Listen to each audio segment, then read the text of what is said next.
Alright, how awesome's the backdrop here? Yeah, we got a little bit lost last night. We went to another campsite. So the other one was booked out, and I think these are the fringes of the Flinders Ranges, so it's pretty bloody awesome. The only thing that I reckon can ruin it are these bloody useless wind turbines behind me, killing the backdrop. Anyway, we'll jump back on the road. We're going to go to Port Augusta now and do some shopping. Yesterday we done about 1,200 k's, so yeah, it was a big day driving. Today's not going to be that long, but alright, most of this you're going to have to wait and trust me for the morning. But we are at Whittleby Conservation Park. It's about $14 through the park, South Australian Parks camps, and this is pretty cool. See if I can get it in the light. There we go. So we've got it here just on sunset. Got the fire going. Started to set it up, so obviously you missed the sunset on camera this time. Maybe I might get up for the sunrise, which is on the other side. But anyway, it's a pretty mint spot. There you go. Who would believe this guy's 80 years old? Yeah, nice little fire right on the cliff there. So we just pulled in for lunch and have a look what we found. Nicole's going to be happy, and not happy with me. But we have got a big wombat. Look at him right there. Alright, there we go, we made it. So we're at the start of the Melbourne. It's another hour, about 40 minutes to camp. So we're about to head there now, and tomorrow we'll fill up. So we're left the Melbourne Roadhouse. That's the roadhouse on the South Australian side. We're now actually on the old Melbourne Highway, which is the old Eyre Highway. Pretty rough, not too bad. Air down high pressure to around about 28-ish, around about there. And sitting in fourth gear around about 60 k's, so I'm not flogging it. There is a little bit of steel on the road here and there, so I don't really want to do a tyre, even though we have got a spare. Don't want to waste some money. How are you finding it, Dad? Yeah, good. Good, you enjoying it? Yep. Yeah? A lot of fun. A lot of fun. You gonna show everybody your hat? Got the old Trump hat. So yeah, our goal is to get somewhere up around Puumbaa Cliffs today. Going the normal way, it's probably only about a 2-hour drive. For us, it's an all-day affair. Obviously going a lot slower than 110. I did find that also driving on the highway in the 79, even though I'm not that heavy in this trip, I was sucking up way too much fuel sitting on 110. So around about 105, about 30. You know, I think we've got some like old well or tank and stuff to see along here. So we pull over and give you guys a look at that when we get there. Found a old water tank. Well, these ones aren't as old as I've seen in a couple of other videos. Oh, Jesus Christ! Scared the hell out of me, Dad. Come here. Is his head, see? Nah. So how it's designed is the back of it is like a decoy. It's a decoy. Well, that scared the absolute hell out of me. I almost stepped on the poor guy making this video. Lucky I wasn't a snake, I would have been back in the car. Now I had my tyres down to around about 26 to deal with the congregations along the old highway. Now it's definitely recommended that you do air down, and it'll be a lot more comfortable ride. I didn't find too many issues. It did get a lot more rougher towards the WA side, I did notice. Recommend that. So we're at Kundalabo water tank. I'm hoping I've said that right. I dare say it's an Aboriginal name, so if I got it wrong, sorry. Quickly before I run out of battery, found this old, looks like an old back end of a truck or something. Or maybe a trailer. Truck trailer maybe. Pretty narrow. Dare say it's freaking old. Look at the size of the depth on this thing. I just pulled over for some lunch, found a unmarked little relic. I think it's an old Cortina. Any of you car nuts out there, give me a comment on what you think it is, or what you know it is. I'm just taking a guess. Not sure what those lights are. Apparently back on originally on this road, these will be loaded up with jerry cans. Fuel was definitely fairly scarce. Or expensive. I even paid $3 a litre for just under $3 a litre today. I wonder who put that there. There's the old wombat holes. Tell you one thing, if anyone says that there's a shortage of wombats, send them to the bloody mallet ward. These things are literally everywhere as you're driving. You just see like a lump of dirt in the ground, that's where the wombats are hiding. You can even see a whole heap up over here. These ones here are pretty much, I would say, linked to this one. But I reckon he's pretty active.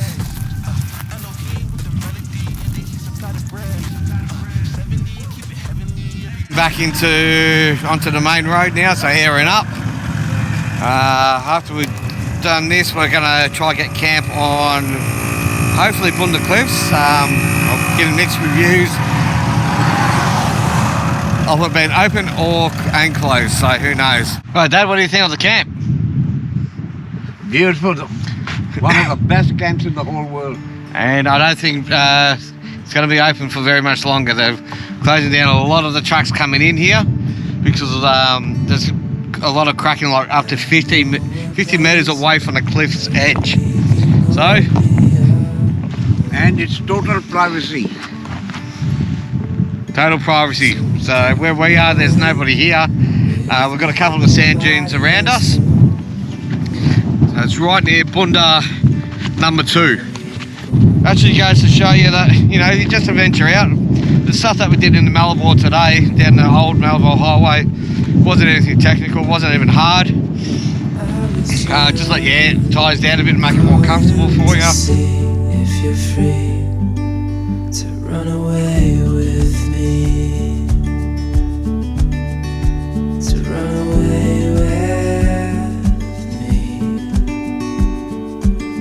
Don't tell your friends, we'll let them know we're safe later on.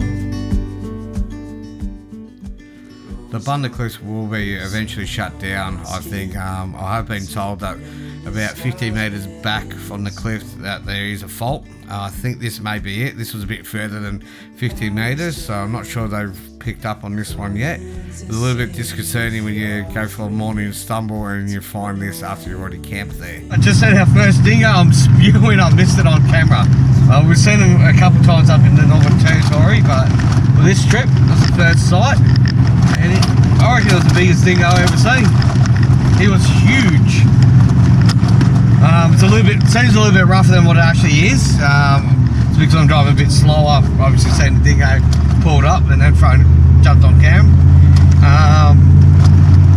Perfect speed that I found at the moment is around about 70 to 80 k's depending on terrain. I'm still sitting around about 26, 28 psi in the tyres. It seems to be just gliding through them. Checked the tyres a few times, they're not getting hot.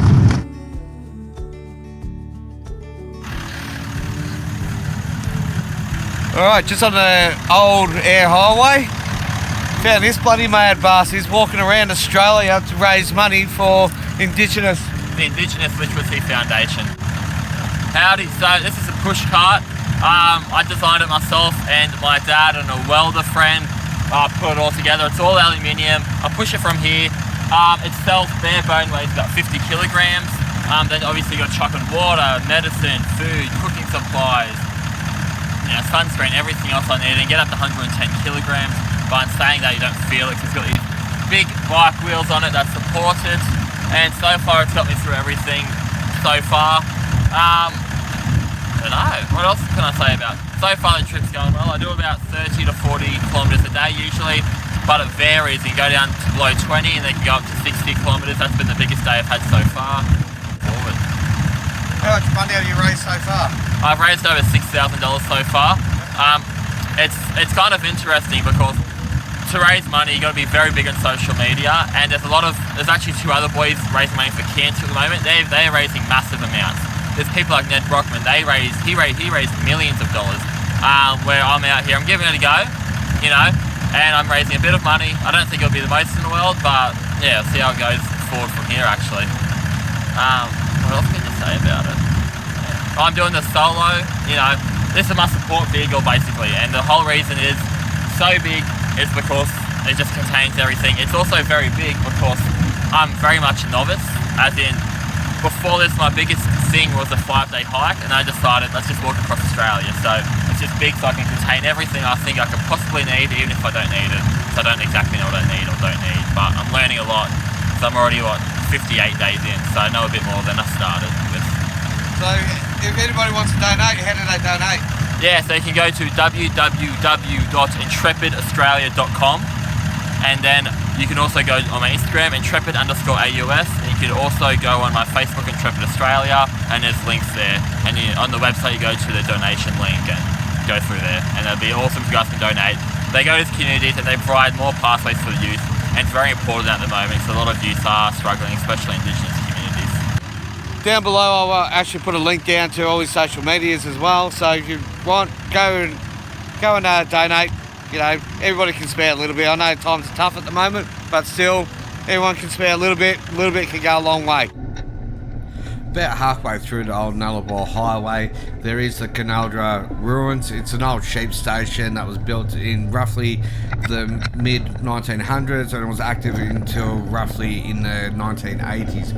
It's well worth going to check it out. It is heavily corrugated on the Nullarbor Highway and the driveway going in.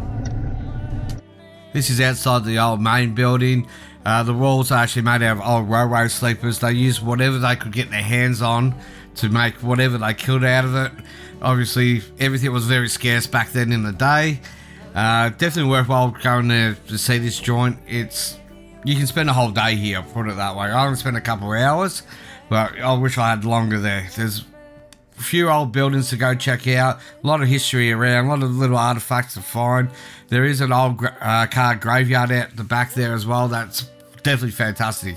If you're a car nut, go there. You're going to enjoy it, trust me. Actually goes to show you once you get to the homestead, they've got a wrecking yard down here. Full of like old cars. There's a little old Mini down here.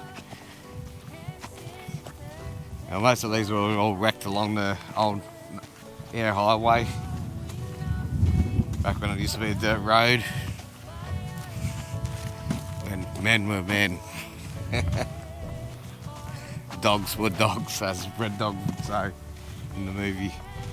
Bloody hell, it's a bit sad to see the kind of state that they're in.